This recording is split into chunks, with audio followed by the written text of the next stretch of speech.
ஆண்டவராகிய இயேசு கிறிஸ்துவின் நாமத்தினால் உங்களை நான் வாழ்த்தி வரவேற்கிறேன். போன 5 மாத காலமும் ஆண்டவருடைய கிருபை நம்மோடு கூட துணையாய் நின்று நம்மை வழிநடத்தி எந்த சேதமும் இல்லாமல் புதிய கிருபைகளை ஆண்டவராகிய தேவன் உருவாக்கி தந்து இந்த புதிய மாதமாகிய 6வது மாதத்திலே பிரவேசிக்கும்படியான இரக்கங்களை கர்த்தராகிய தேவன் உருவாக்கி தந்திருக்கிறார்.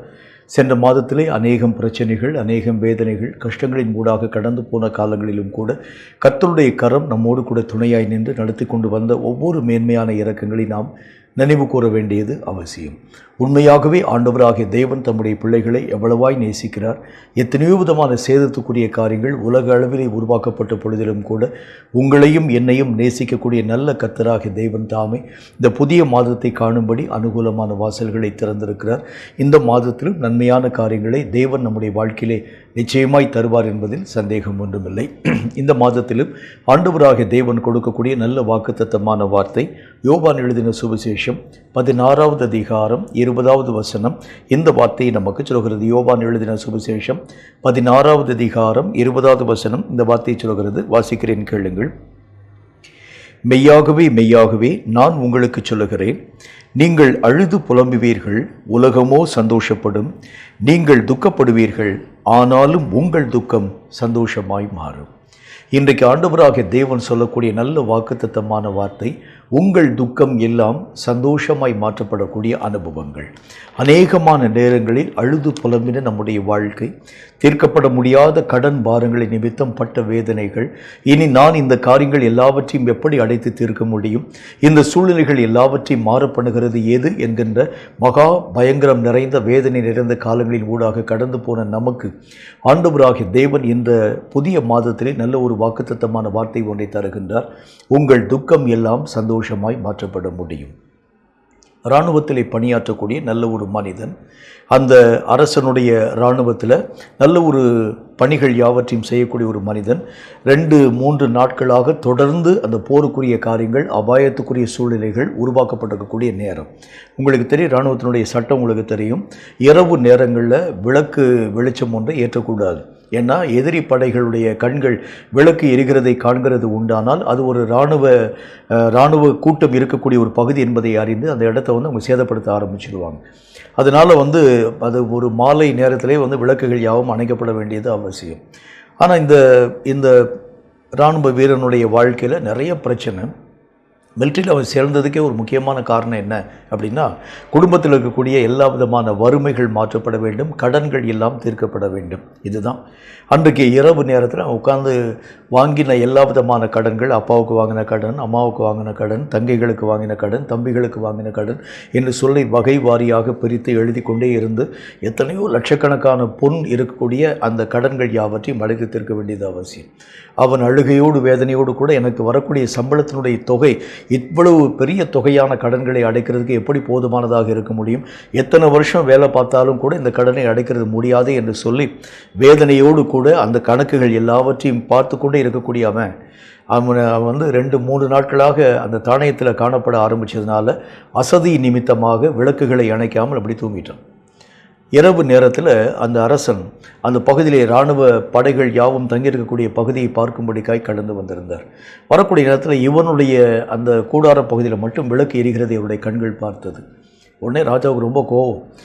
அவருடைய பட்டயத்தை உருவி கொண்டு அந்த இராணுவ வீரனை தண்டிக்காமல் விடக்கூடாது என்று சொல்லி உள்ளே கடந்து போகக்கூடிய நேரத்தில் இராணுவ வீரன் அசந்து தூங்கி கொண்டிருக்கிறான். முன்பதாக எழுதப்பட்டிருக்கக்கூடிய அநேக விதமான கடன் பாரங்கள், அதற்கு கீழாக ஒரு வார்த்தை ஒன்று எழுதியிருந்தான், இவ்வளவு பெரிய கடன் தொகையை அடைக்கிறது யார் அப்படின்னு எழுதி கண்ணீரோடு கூட 2 சொட்டு கண்ணீர் கூட அந்த பேப்பரில் விழுந்திருந்தது. இதை அரசன் வாசிக்கக்கூடிய அந்த நேரத்தில் அரசனுடைய மனம் இழகி போயிற்று. அந்த இராணுவ வீரனுடைய அந்த லெட்டருக்கு கீழாக ஒரே ஒரு வார்த்தை ஒன்று எழுதினான், இவைகள் எல்லாவற்றையும் நானே அடைத்து தீர்ப்பேன் என்று சொல்லி ராஜ முத்திரையை போட்டுட்டு போயிட்டான். அடுத்த நாள் காலை எழுந்து பார்க்கக்கூடிய நேரத்தில் அரசனுடைய முத்திரையோடு கூட நானே அடைத்து தீர்ப்பேன் என்கிற ஒரு வார்த்தை. இதை கண்ட மாத்திரத்தில் பயம், ராஜா என்ன தண்டனை கொடுப்பாரோ எனக்கு தெரியாதே. இரவு நேரத்தில் இராணுவத்தில் பணியாற்றக்கூடிய நம்ம விளக்குகள் யாவற்றையும் அணைக்க வேண்டுமே, அணைக்காமல் நம்ம வைத்திருக்கிறது பெரிய குற்றம். ராஜா உள்ளே வரக்கூடிய நேரத்தில் கூட நம்ம எழுந்திருக்காமல் நின்றது 2வது குற்றம். ராஜாவுக்கு மரியாதை கொடுக்காமல் போனது 3வது குற்றம். எந்த தண்டனை கொடுக்க போகிறான்னு சொல்லி பயத்தோடு கூட காணப்படக்கூடிய நேரத்தில் அரச அவையில் இருந்து ஒரு 2-3 வீரர்கள் மனிதர்கள் வந்து இந்த இராணுவ பெண்ணை அழைச்சிட்டு போனாங்க. உள்ளத்திற்குள்ளாக பயத்தோடு கூட கடந்து போகக்கூடிய இடத்துல இராணுவ அதிகாரியை பார்த்து அரசன் சொன்னார், நீ எழுதி வைத்திருக்கக்கூடிய ஒவ்வொரு நிலைகளை நான் வாசித்து பார்த்த பொழுது என்னுடைய மனம் உருகி போயிற்று.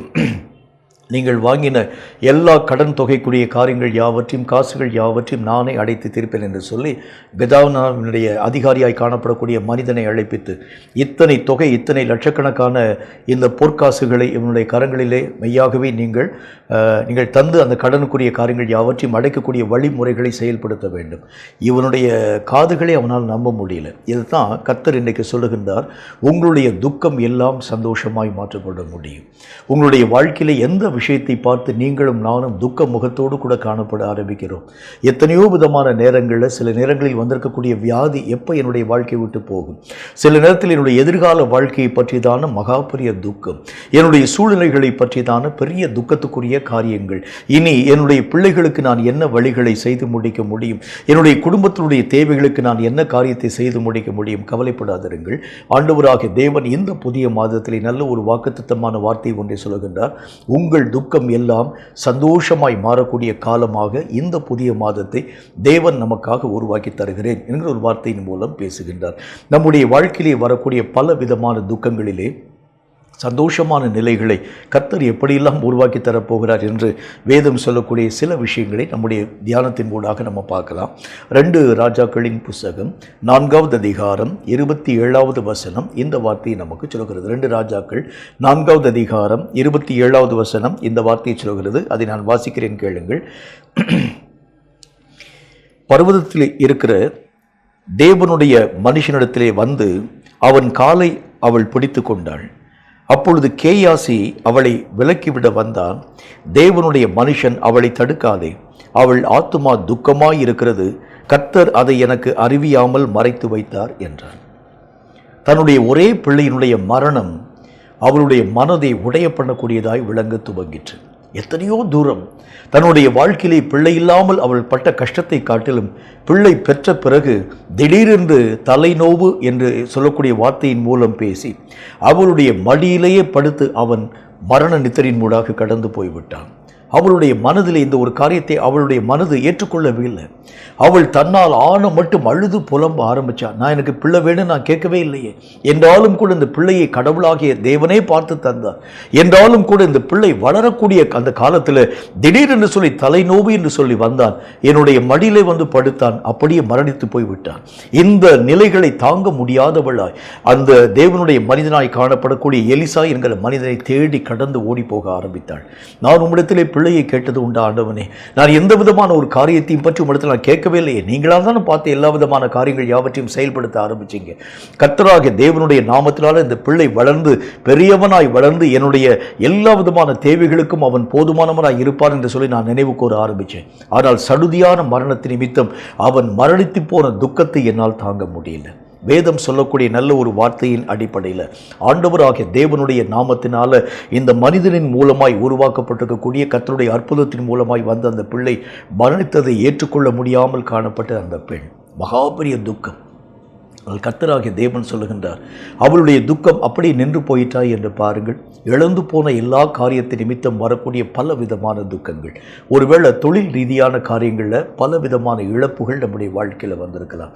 ஒருவேளை வாங்கின ஜனங்கள் நம்முடைய கையிலேருந்து காசை வாங்கிட்டு திரும்ப கொடுக்காமல் போகக்கூடிய காரியத்தை நிமித்தம் வரக்கூடிய பிரச்சனை, சில நேரங்களில் நம்முடைய உரிமைகள் பறிக்கப்படக்கூடிய நேரத்தில் வரக்கூடிய பிரச்சனை, என்னுடைய தகப்பன் சம்பாதித்த சொத்து, என்னுடைய மூதாதையர்களின் என்னுடைய தாத்தா வழியிலே வரக்கூடிய சொத்து, இதை என்னுடைய கண்கள் காண எத்தனையோ விதமான என்னுடைய உறவின் ஜனங்கள் யாவரும் எல்லா விதமான மக்களும் தட்டி பிடுங்கி கொண்டிருக்கக்கூடிய நேரம், இந்த காரியங்களை நான் பெற வேண்டும் என்று சொல்லி எவ்வளவோ முயற்சிகள் யாவற்றையும் செயல்படுத்த ஆரம்பித்தாலும் அவங்க கையில் இருக்கக்கூடிய காசின் நிமித்தமாக, அவர்களுடைய செல்வாக்கின் நிமித்தமாக என்னுடைய உரிமைகள் யாவற்றையும் அவர்கள் பிடுங்கி போகக்கூடிய நிலைகளில் நீங்களும் நானும் தனித்து விடப்பட்டு அழக்கூடிய ஒரு மக்களாய் விளங்க ஆரம்பிச்சிருக்கலாம். எல்லாத்தையும் இழந்து போயிட்டேன், எல்லா காரியம் எனக்கென்று கொடுக்க கொடுக்கப்பட்டிருக்கக்கூடிய ஒரே பிள்ளையினுடைய சாவை என்னுடைய கண்களிலே நான் பார்க்கக்கூடியவளாய் விளங்கினேன். என்னுடைய மடியிலே படுத்து என்னுடைய மகன் மரணித்து போன காரியத்தை என்னால் ஜீரணிக்கவே முடியல.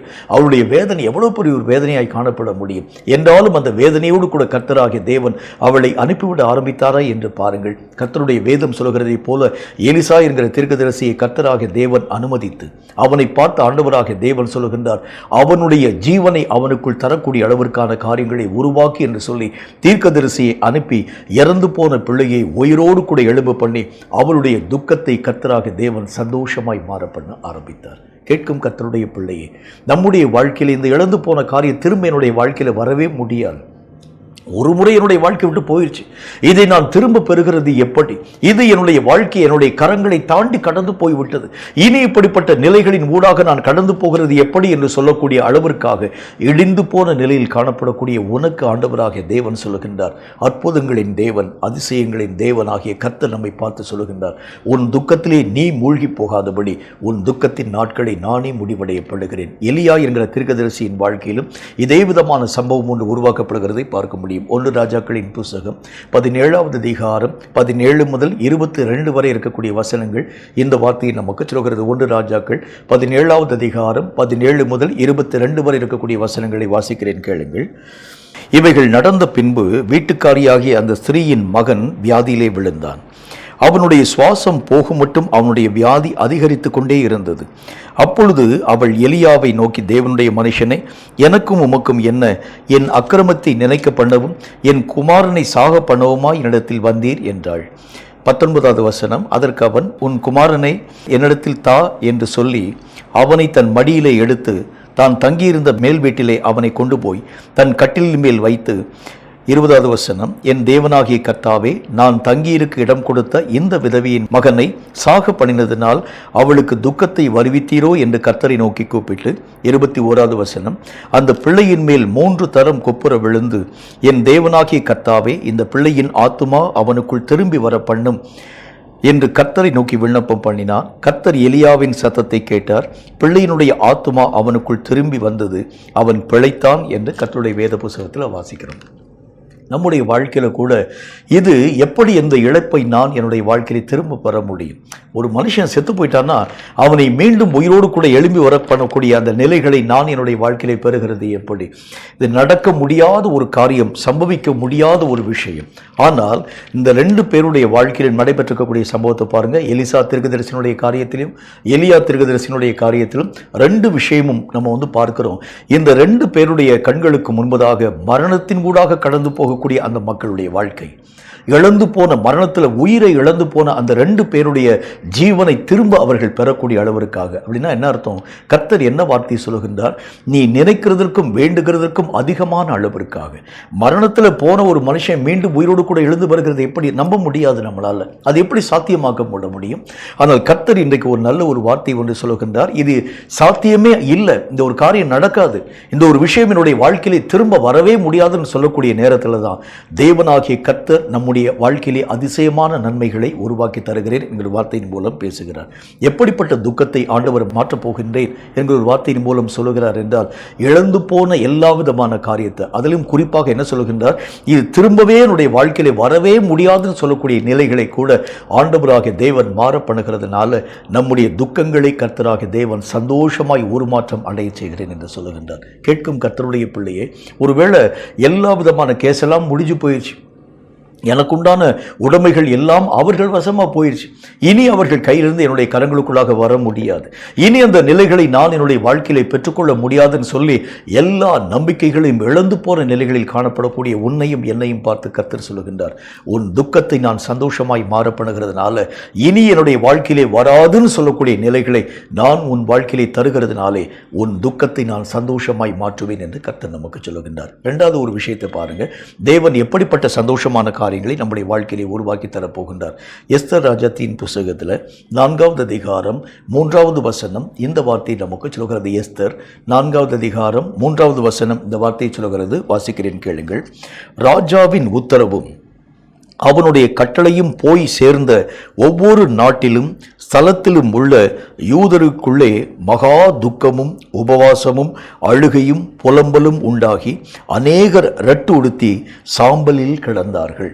ஒரு பெரிய ஒரு கஷ்டமான ஒரு சூழ்நிலை.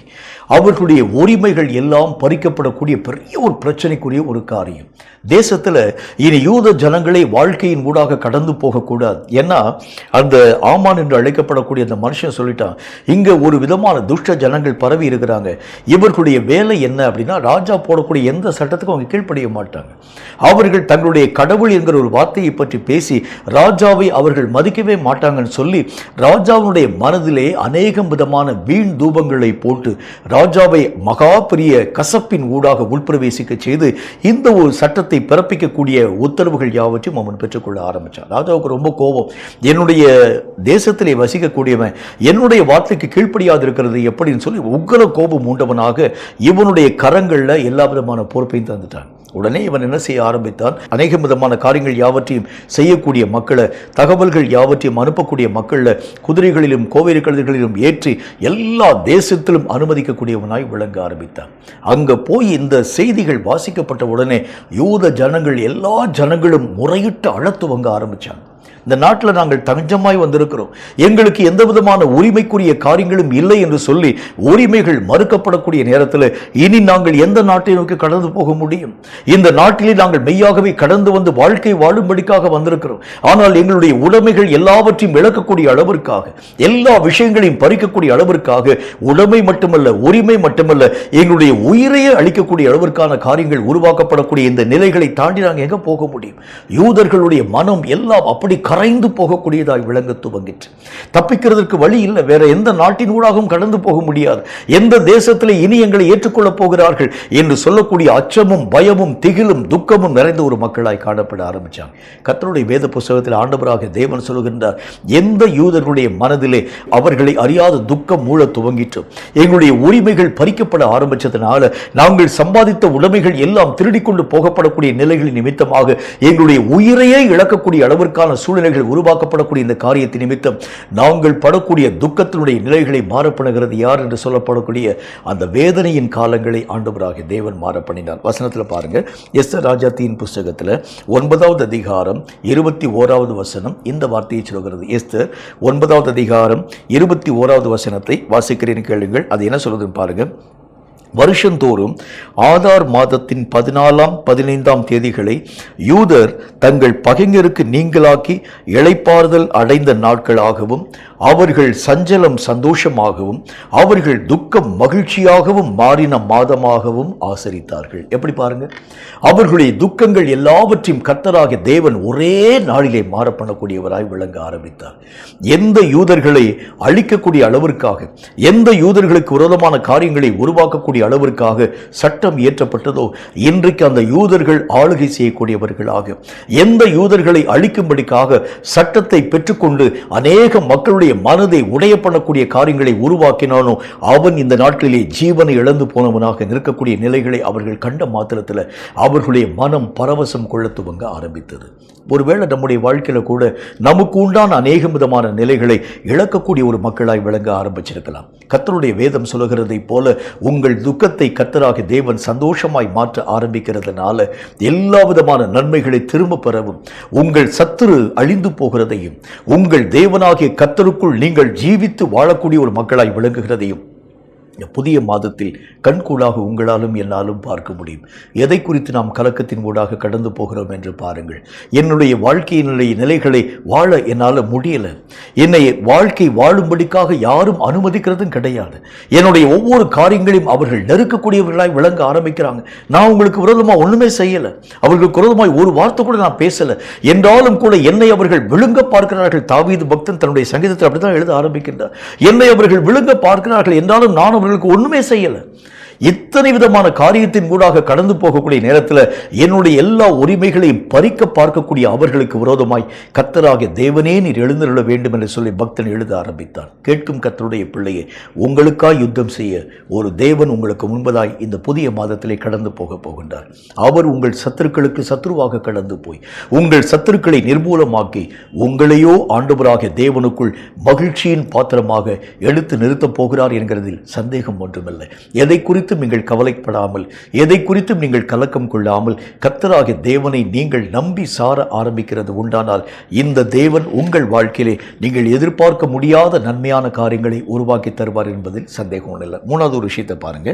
கர்த்தருடைய வேதம் சொல்லக்கூடிய மற்றும் ஒரு வார்த்தை சங்கீதங்களின் புஸ்தகம் 38வது அதிகாரம் 4 முதல் 8 வரை இருக்கக்கூடிய வசனம் இந்த வார்த்தையை நமக்கு சொல்கிறது. சங்கீதம் 38வது அதிகாரம் 4 முதல் 8 வரை இருக்கக்கூடிய வசனங்களை வாசிக்கிறேன், கேளுங்கள். என் அக்கிரமங்கள் என் தலைக்கு மேலாக பெருகிற்று, அவைகள் பாரச் சுமையைப் போல என்னால் தாங்கக்கூடாத பாரமாயிற்று. 5வது வசனம், என் மதிகேட்டின் நிமித்தம் என் புண்கள் அழுகி நாற்றம் எடுத்தது. 6வது வசனம், நான் வேதனைப்பட்டு ஒடுங்கினேன், நாள் முழுவதும் துக்கப்பட்டு திரிகிறேன். 7வது வசனம், என் குடல்கள் எரிபந்தமாய் எரிகிறது, என் மாம்சத்தில் ஆரோக்கியம் இல்லை. துக்கம் நம்முடைய வாழ்க்கையிலே வருகிறதற்கு 3வது காரணம் என்ன? திடீரென்று சரீரத்திலே வரக்கூடிய வியாதி. இந்த வியாதியின் நிமித்தம் பல நேரங்களில் நாம் வேதனையின் மூடாக கடந்து போக ஆரம்பிக்கின்றோம். ஒரு சம்பவம் ஒன்றை இவ்விதமாய் நான் வாசித்தது எனக்கு நினைவுக்கு வருகிறது. ஒரு நல்ல ஒரு மனிதன், அவருடைய குடும்பம், அவருடைய ஒரே ஒரு சின்ன ஒரு பையன், அவருடைய மனைவி சந்தோஷமாய் வாழ்க்கை வாழக்கூடிய ஒரு மக்களாய் விளங்க ஆரம்பித்தாங்க. அவர்கள் ஒவ்வொரு நாளும் சந்தோஷமாய் வாழக்கூடிய ஒரு வாழ்க்கையின் மட்டுமல்ல, நல்ல கை நிறைய காசு சம்பளம் வேறு, அவர்கள் நல்ல ஒரு லக்ஸூரியஸான ஒரு வாழ்க்கை வாழக்கூடிய ஒரு மக்களாய் விளங்க ஆரம்பித்தாங்க. ஒரு நாளில் இந்த மனுஷன் அன்னைக்கு காலையில் ஷேவிங் பண்ணுகிறதுக்காக தன்னுடைய அதாவது இந்த கண்ணில் போடக்கூடிய கண்ணாடியை கழற்றி விட்டு அதன் பின்பதாக ஷேவிங்குரிய அந்த காரியங்கள் யாவற்றையும் செய்யக்கூடிய நேரத்தில் அவருடைய பூர்வத்தில் ஒரு சின்ன ஏதோ ஒரு மறு போல அவருடைய கண்கள் பார்க்க துவங்கிற்று. இது என்ன மருன்னு தெரியலையே என்று சொல்லி பார்க்க அப்படி அந்த புருவத்தில் அப்படி தொட்டு பார்த்தாரு. அந்த புருவத்தில் அவரை அறியாமல் சில அரிப்புகள் உருவாக்கப்பட துவங்கிற்று. இது என்னன்னு தெரியல, மருத்துவத்தில் சென்று நாம் பார்க்க வேண்டும் என்று சொல்லி டாக்டரை அணுகும்படிக்காக காலையில் போனார், வேலை பார்த்தாரு, அதெல்லாம் மறந்துட்டார். மாலை ஈவினிங் வீட்டுக்கு வரக்கூடிய நேரத்தில் மீண்டும் அந்த நிலைவு அவருக்குள் வந்தது. மீண்டும் அந்த புருவத்திலே அரிப்பு உருவாக்கப்படக்கூடிய நிலைகளை அவர் உணர ஆரம்பித்தார்.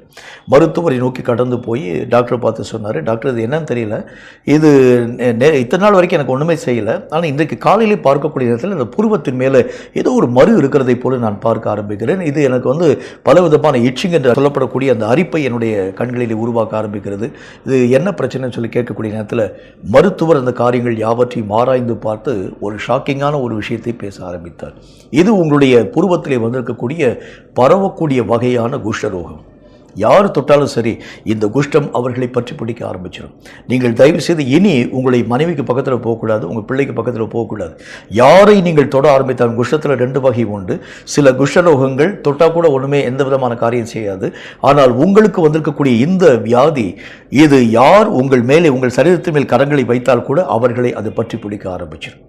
இவருடைய மனம் உடைந்து போயிற்று. ஐயோ, எவ்வளோ பெரிய ஒரு வேதனை, எவ்வளோ பெரிய ஒரு துக்கம். இந்த வியாதி மகா பெரிய கொடிய ஒரு வியாதி. எவ்வளோ சந்தோஷமான ஒரு வாழ்க்கை வாழ்ந்தேன், ஒரு நல்ல ஒரு மனைவி, நல்ல ஒரு குழந்தையை கடவுள் தந்திருந்தார், நான் சந்தோஷமாய் வாழ்க்கை வாழக்கூடிய நேரத்தில் இப்படிப்பட்ட ஒரு கொடிய வியாதி வந்துவிட்டது என்று சொல்லி துக்கத்தோடு கூட வீட்டுக்குள்ளே வரக்கூடிய நேரத்தில் பிள்ளை வாசலில் அப்பாவுடைய கார் வரக்கூடிய அந்த காரியத்திற்காக காத்திருக்க ஆரம்பித்தார். வாசலில் காரை கொண்டு வந்து நிறுத்த பாருங்கள் டேடின்னு சொல்லி ஒரே ஓட்டமாய் ஓடி வரக்கூடிய நேரத்தில் பிள்ளை எப்படி அவருடைய கரங்களால் தூக்க முடியும்? அவருடைய கை படக்கூடிய எந்த இடத்திலும் இந்த குஷ்டரோகம் பரவிவிடும் என்று சொல்லி மருத்துவர் எச்சரிக்கையுடைய அந்த வார்த்தைகள் யாவற்றையும் பேச ஆரம்பித்திருந்தார். கண்களிலே கண்ணீர் வழி ஆரம்பித்தது. மனைவியை பார்த்து சொன்னால், தயவு செய்து யாரும் பக்கத்தில் வந்துடாதீங்க, எனக்கு வந்திருக்கக்கூடிய இந்த குஷ்ட வியாதி அவர்களுடைய மனதிற்குள்ளாக அவர்களை அறியாத ஒரு வேதனை. இந்த மாதிரி திடீரென்று வரக்கூடிய கொடிய வியாதிக்குரிய கிருமிகள் வியாதிக்குரிய நோய்க்குரிய அறிகுறிகள். நம்முடைய வாழ்க்கையில் எந்த வியாதிகள் வருகிறதற்கு முன்பதாக வரைக்கும் பட்ட சந்தோஷத்தை காட்டிலும் வியாதிகள் வந்த பிறகு மக்களால் ஒதுக்கப்படக்கூடிய நிலைகளை உங்களாலும் என்னாலும் மெய்யாகவே ஜீரணிக்கக்கூட முடியாத அளவிற்கான காரியங்கள் இருக்கிறதை பார்க்க முடியும். கொஞ்சம் வருஷத்துக்கு முன்பதாக ஒரு செய்தி குறிப்பு ஒன்றை நான் வாசிக்க நேர்ந்தது.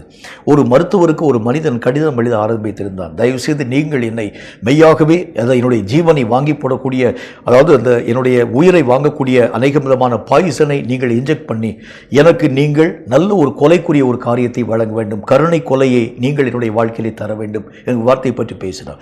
கீழே அதற்குரிய ரீசனை எழுதியிருந்தார்.